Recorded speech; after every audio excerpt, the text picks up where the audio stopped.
में ऐसा सुख शांति प्रदान करें और धर्म के मार्ग पर चलाते रहें। बोले गोविंद भगवान की। इतना कहकर के दुर्योधन उन्हीं पैरों वापस हो गया। समझिए भक्तों, अगर दुर्योधन गिर गया तो द्रौपदी ये भी तो कह सकती थी कि देवर जी गिर गए, खड़े हो जाओ, क्योंकि बहादुर लोग तो गिरते ही रहते हैं। लेकिन कहा तो क्या कहा, अंधी का नहीं हुआ।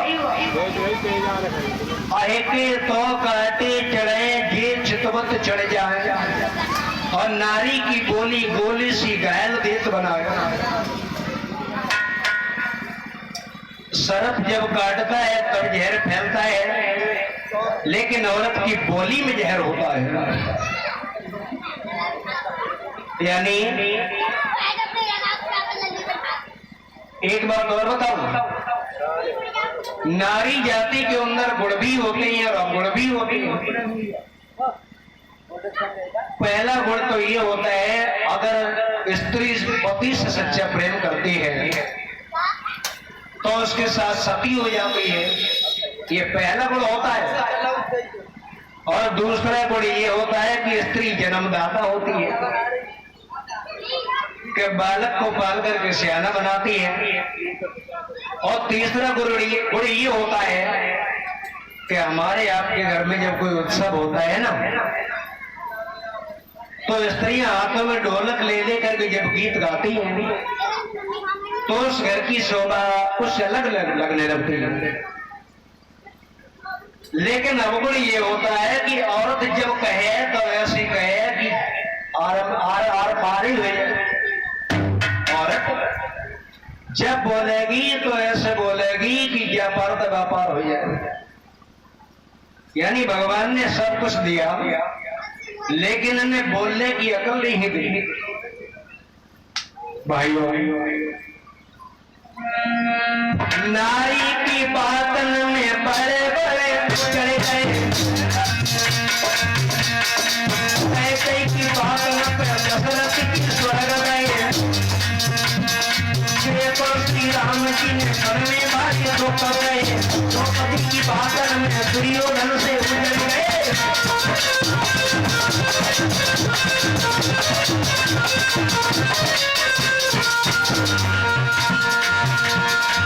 यानी इनके अंदर बोलने की अकल नहीं होती। और मैं तो सच कहूंगा लोगों, नारी पछुए कली की मारी, इनमें अवधुर तो भर के गुण भी है। अब गुण बहुत भरे इनमें, अवगुण बहुत भरे। नारी पछुए कली की मारी, इनमें अवगुण बहुत भरे।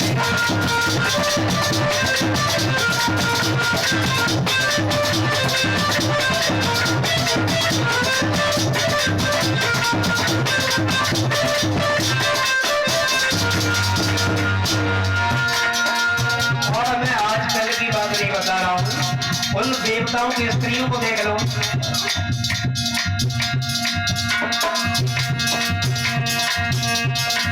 पार्वती लक्ष्मी जी को देखो और शारदा आई,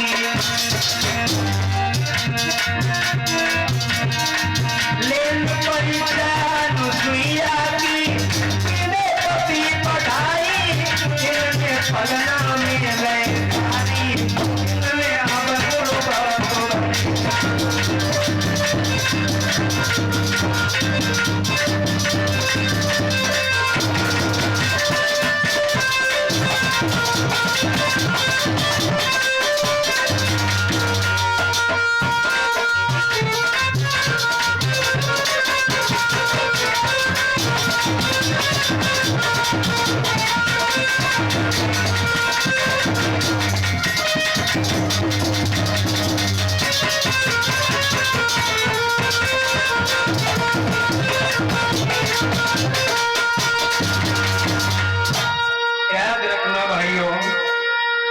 लौट करके दुर्योधन जिस समय हस्तिनापुर में आया, अंग रक्षक कर्ण ने जैसे ही दुर्योधन को देखा,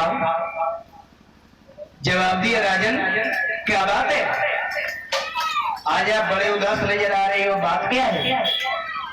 आंखों में आंसू लेकर के दुर्योधन कहने लगा, महाराज कर्ण, अरे तुम हमें राजा कह रहे हो, अब हमें राजा मत कहो, क्योंकि अब मैं राजा कहा हूं। अरे राजा तो वो धर्मराज है, राजा तो वो युधिष्ठिर है भैया, अब मैं राजा कहा हूं। अंग रक्षक कर्ण कहने लगे, क्या कह रहे महाराज दुर्योधन, कि जहां भांति भांति तेरा गुचुड़े हो और बांध पुली का बाजा क्या हो।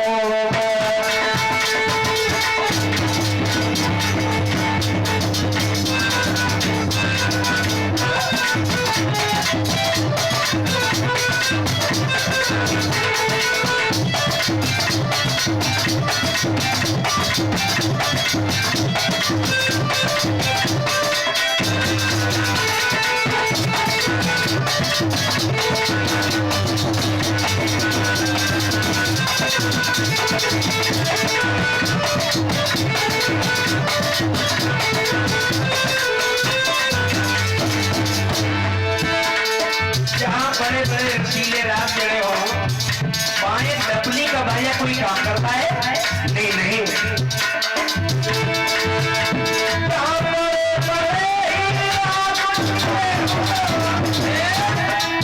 वहां डपली का बाजा क्या होगा, आपके सामने धर्मराज राजा क्या होगा।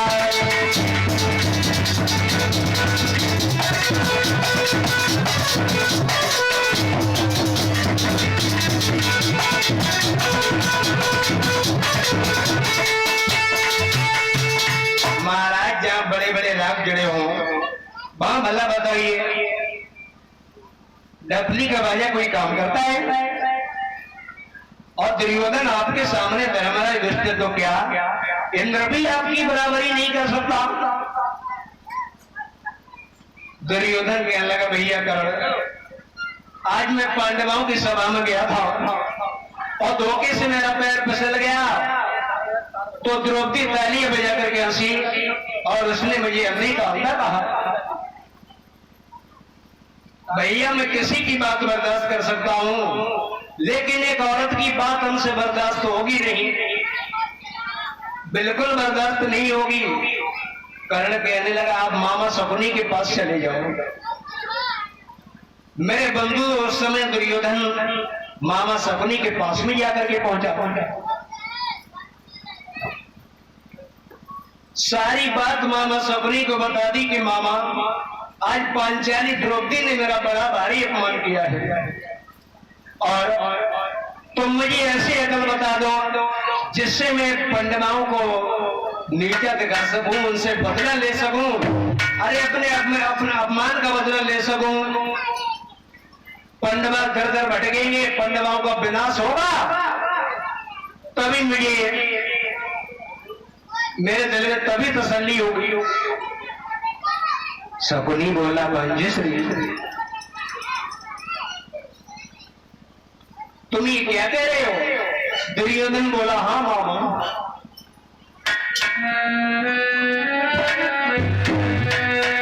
अरे मामा मोया गले बताए थे,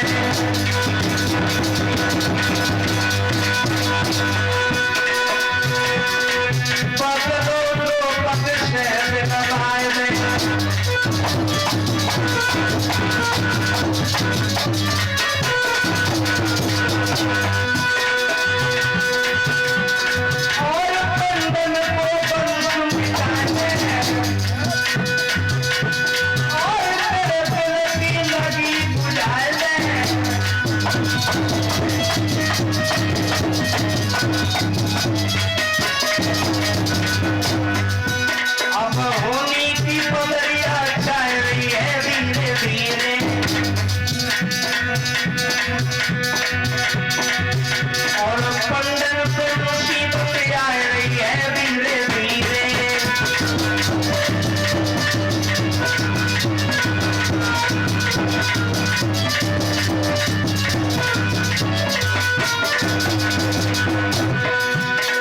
हमारी मुसीबत सारे विभाग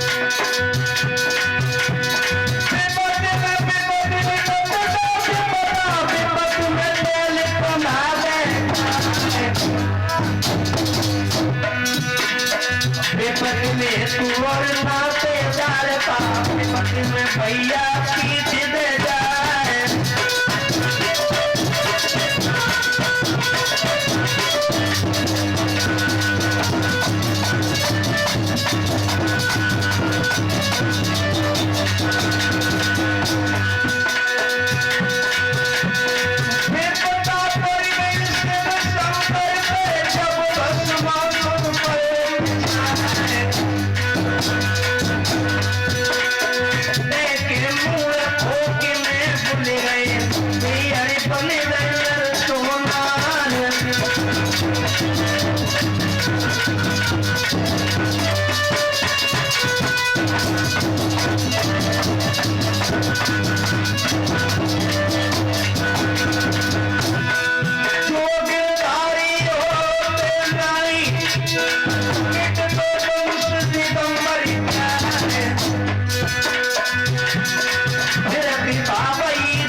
भाई बहनों दुर्योधन प्रश्न करता है कि मामा वो मंत्र आप हमें बताइए जिससे हम अपने अपमान का बदला द्रौपदी से ले सकें